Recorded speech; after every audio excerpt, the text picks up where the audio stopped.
Un homme est tombé à la mer en face de la passe de l'Ermitage.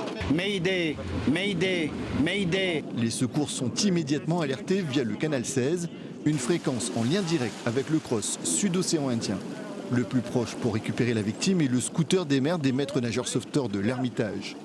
Une fois arrivés rapidement sur les lieux, les MNS déposent l'homme sur la vedette Vincent Bosse de la SNSM, arrivé entre-temps. Le naufragé est pris en charge par l'infirmier du bord. Voilà, c'est une opération qui doit se faire rapidement, pour savoir si la victime est dans un état grave, s'il faut l'évacuer rapidement. En l'occurrence là, le patient, on ne sait pas s'il a pris de l'eau ou pas, visiblement oui. Donc on va suggérer éventuellement une évacuation par moyen aérien, c'est-à-dire par hélicoptère. Quelques minutes plus tard, la victime est évacuée par la voie des airs grâce à l'intervention de l'hélicoptère de la section aérienne et les plongeurs de la brigade nautique de la gendarmerie.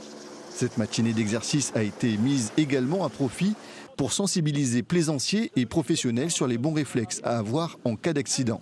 Il faut contacter en cas d'urgence en mer le 196, c'est le numéro que vous joignez par téléphone, 24 heures sur 24, 7 jours sur 7. Il est joignable même sans réseau. Et sinon, sur la radio, c'est le canal 16 de la VHF et ça permet de joindre les secours en mer à tout moment en cas de problème. Les dangers ne sont pas seulement pour ceux qui sont au large. Sur la plage, on peut être témoin d'accidents. Baigneur pressé de rentrer à l'eau sans s'asperger et qui fait un malaise. Plongeur en apnée, véliplanchiste. Le message du CROSS et de la SNSM est bien passé ce matin. Moi j'appellerai le CROSS pour qu'ils interviennent au plus vite. À quel numéro ? 196. Voilà. C'est important à la fois de sensibiliser les gens à la prévention, à la fois sur leurs attitudes personnelles et sur les bons comportements à adopter, que ça soit sur la plage ou en mer. Et à côté de ça, sensibiliser les gens aussi aux moyens d'alerte, à la fois au numéro d'alerte qui existe, donc le 196, le numéro d'alerte pour les urgences en mer, et le fait, quand on part pratiquer une activité, d'avoir aussi un moyen de se signaler. Enfin, les bénévoles de la SNSM risquent parfois leur vie pour sauver celle des autres. En cette fin d'année, il n'est pas la peine de leur faire courir de risques. Pendant que vous faites la fête avec ces fusées périmées ou vous voulez faire péter parce que vous ne pouvez plus vous en servir, nous, ça nous déclenche. Nous, on ne peut pas faire la fête du coup.